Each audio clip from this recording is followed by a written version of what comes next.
அனைவருக்கும் எனது அன்பான வணக்கம். இந்த உடல் ஆரோக்கியமாக இருக்கணும்னா ரெண்டு விஷயம் முக்கியமாக தேவைங்க. அதை இன்றைக்கு யாருமே புரிந்து கொள்வதே கிடையாது. அந்த ரெண்டு விஷயங்கள் என்ன அப்படின்னா, ஒன்று உணவு, ரெண்டாவது உறக்கம். இது ரெண்டுமே ரொம்ப ரொம்ப முக்கியமானது. அதனால தான் என்ன சொல்கிறாங்க அப்படின்னா, sleep is like a weapon for human health அப்படின்னு சொல்கிறாங்க. ஒரு ஹியூமன் நல்ல ஹெல்த்தோடு இருக்கணும் அப்படின்னா ரொம்ப ரொம்ப தூக்கம் முக்கியமானது. அது ஒரு வெப்பனாக இருக்கிறது அப்படின்னு சொல்கிறாங்க. ஒரு குரு என்ன பண்ணுறாரு, அந்த குரு எப்போவுமே ரொம்ப மகிழ்ச்சியாக இருப்பாராம். ரொம்ப எல்லார்கிட்டையும் சிரித்து நல்லா பேசுவார். ரொம்ப கலகலப்பாக இருப்பார். ஒரு மாதிரி கோவமோ சிடுசிடுப்போ விரக்தியோ வெறுப்போ சலிப்போ எதுவுமே இருக்காதாம். அவ்வளோ நல்லா ஆனந்தமாக இருப்பாராம். அவர்கிட்ட அவரோட சீடர் கேட்டார், நீங்கள் இப்படி இருக்கிறதுக்கு என்ன காரணம்? நானும் உங்களோட கூடவே இத்தனை வருஷமாக இருக்கேன். ஒரு நாள் கூட உங்கள் வாழ்க்கையில் ஒரு சிடுசிடுப்போ எரிச்சலோ கோவமோ சலிப்போ அலுப்போ கடுப்போ எதுவுமே வந்ததில்லையே. இப்படி கூட ஒரு மனிதரால் இருக்க முடியுமா? எனக்கு ரொம்ப ஆச்சரியமாக இருக்குது. என்ன காரணம்னு எங்களுக்கும் சொல்லுங்களேன் அப்படின்னு கேட்டாராம். அப்போ அவர் சொன்னாராம், இதோ இது இருக்கே, அவர் உடம்ப காட்டுறார், இதோ இது இருக்கே, இதுக்கு பசிக்குது அப்படின்னா சாப்பாடு கொடுத்துருவேன், தூங்கணும்னு கேட்டதுன்னா தூங்க வச்சுருவேன். பசிக்கும்போது சாப்பாடு கொடுத்துருவேன், தூங்கணும்னு கேட்டால் தூங்க வச்சுருவேன். அந்த ரெண்டை தான் நான் பண்ணிகிட்ருக்கேன். அதனால தான் எப்போவுமே மகிழ்ச்சியாக இருக்கேன் அப்படின்னு அவர் சொன்னார். அப்போது ஒருத்தரோட முகம் அழகாக இருக்க வேண்டுமானால், வயதானால் கூட சிறப்பாக இருக்க வேண்டுமானால், எப்போவுமே ஆரோக்கியமாக இருக்க வேண்டுமானால் தூக்கம் ரொம்ப ரொம்ப முக்கியம். உணவு கூட நம்ம சாப்பிட்ருவோம். ஆனால் அந்த தூக்கத்தை தாங்க இன்றைக்கி நிறைய பேர் தள்ளி போடுறாங்க. இதுக்கு என்ன காரணம் அப்படின்னா, நிர்வாகமும் ரொம்ப அவர்களை துன்புறுத்துது. 70 மணி நேரம் வேலை பண்ணு, 90 மணி நேரம் வேலை பண்ணு, நாடு முன்னேறணுன்னா நீ வேலை பண்ணு அப்படின்னு சொல்லுது. நாடு முன்னேறத்துக்கு அவங்க வேலை பண்ணுன்னு சொல்லலை, அவங்க நிறுவனம் முன்னேறத்துக்கு வேலை பண்ண சொல்கிறாங்க.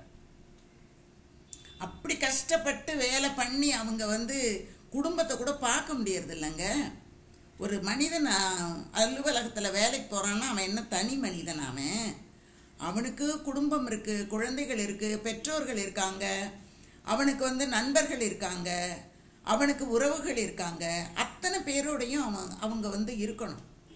அப்போ தான் அவர்களினுடைய வாழ்க்கை இயல்பாக சிறப்பாக மன அழுத்தம் இல்லாமல் உடல் ஆரோக்கியத்தோட மகிழ்ச்சியாக வாழ முடியும். அந்த மகிழ்ச்சியான சூழல் கிடைக்கும்போது அந்த குடும்பம் மகிழ்ச்சியாக இருக்கும், அந்த குழந்தைகள் மகிழ்ச்சியாக இருக்கும். இது எல்லாத்தையும் விட்டுட்டு இந்த குதிரைக்கு கொள்ளு ஆசையை காட்டுவது போல பெரிய பெரிய நிறுவனங்கள்லாம் என்ன பண்ணுது, பணத்து ஆசையை அவர்களுக்கு, நான் உங்களுக்கு இவ்வளோ பணம் கொடுக்குறேன், நீ வேலை பண்ணு வேலை பண்ணு வேலை பண்ணுன்னு அவங்கள ரொம்ப டார்ச்சர் கொடுக்குறாங்க. அவங்களுக்கு ஒரு பாத்ரூம் கூட போக முடியறதில்ல, தூங்க முடியறதில்ல, சாப்பிட்றதுக்கு நேரத்துக்கு சாப்பிட முடியறதில்ல. மத்தியானம் 1 மணி 1:30 மணிக்கு கஷ்டப்படுறதெல்லாம் சாப்பிட்றதுக்கும் தூங்குறதுக்கும் தானுங்க. மத்தியானம் 12 மணி 1 மணிக்கு மீட்டிங் போடுறாங்க. அந்த பிள்ளைங்களை பார்த்தா ரொம்ப கஷ்டமாக இருக்குது. ராத்திரி தூங்குகிற நேரத்தில் மீட்டிங் போடுறாங்க. அப்போ அந்த பிள்ளைங்க எப்படிங்க தூங்குவாங்க? இதெல்லாம் அந்த நிறுவனத்தில் இருக்கக்கூடியவர்களும் மனிதர்கள் தானே. இதையெல்லாம் அலாட்மெண்ட்டு பண்ணுறது, இந்த இதில் நம்ம ட்ரெயினில் டிக்கெட் போட்டோம்னா சீனியர் சிட்டிசனுக்கு அப்பர் பர்த் கொடுக்குது, அந்த மாதிரி கம்ப்யூட்டராக போடுது. மனிதர்கள் தானே மீட்டிங் போடுறாங்க. அப்போ அவங்களுக்கு தெரியாது இந்த நேரத்தில் இவங்கெல்லாம் சாப்பிடணும், இவங்கெல்லாம் தூங்கணும், அதுக்கு தகுந்த மாதிரி நம்ம எல்லாமே செய்யணும் அப்படின்னு செய்யணுங்கிறது தோணாதா? ஆனால் தோணலைங்க. அப்படி எல்லாம் கஷ்டப்படுத்துகிறாங்க. முன்னால் காலத்தில் இந்த ஹிட்லரு ஸ்டாலின் இவங்கெல்லாம் இருந்தாங்க பாருங்கள். அவங்கெல்லாம் என்ன பண்ணுவாங்களாம், பகைவர்களை ஒழிக்கணும் அப்படின்னா அவங்கள தூங்க விடவே மாட்டாங்களாம். தூக்கத்தை கெடுத்தாலே ஒருத்தர் அழிச்சிடலாம் அப்படிங்கிறதுங்க காலங்காலமாக இருக்கக்கூடிய ஒன்றை இன்றைக்கும் செய்கிறார்கள். அப்படின்னா படித்து அவர்கள் அறிந்து அதை எப்படிங்க சமுதாயத்துக்கு சமூக சேவைன்னு சொல்கிறாங்களே, இதெல்லாம் இந்த உழைக்கக்கூடியவர்களுக்கு செய்ய வேண்டிய உதவிகளை செய்யாமல் இவங்க மற்றதெல்லாம் செஞ்சு என்னங்க பிரயோஜனம்? அந்த மாதிரி அந்த இளைஞர்களுக்கு போதுமான அளவு உறக்கம் வர்றதுக்கான அவங்க தூங்குகிற நேரத்தில் தூங்க விடணும்.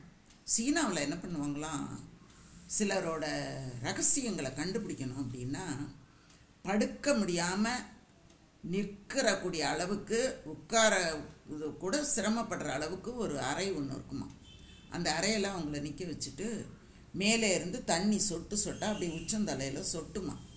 அந்த மாதிரி சொட்டும்போது தூங்கவே முடியாதான். 3 நாள் ஈரமாகவே இருக்குமா. தண்ணி சொட்டுறதும் கொஞ்ச நேரம் அப்படி கண்ணு சொல்லும் போது மறுபடியும் தண்ணி சொட்டும்.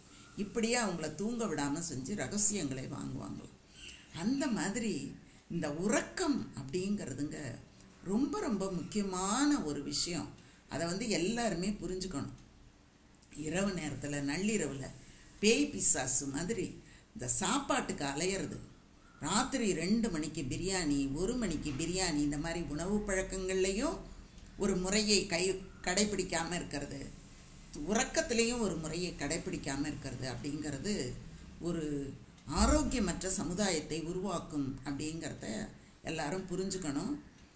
இளையவர்கள்லேருந்து முதியவர்கள் வரைக்கும், வேலை கொடுப்பவர்கள்லேருந்து வேலை செய்பவர்கள் வரைக்கும் எல்லாரும் புரிஞ்சுக்கிட்டு இருந்தால் தான் மனம் எப்போதும் மகிழ்ச்சியாக இருக்கும். நாம் வாழ்வதை மகிழ்ச்சிக்காக தானே, அதை எல்லாரும் புரிந்து கொள்ளணும் அப்படின்னு நான் நினைக்கிறேன். அதை உங்களோட பகிர்ந்துக்கிறேன். சரிங்களா? நன்றி, வணக்கம், வாழ்க வளம்.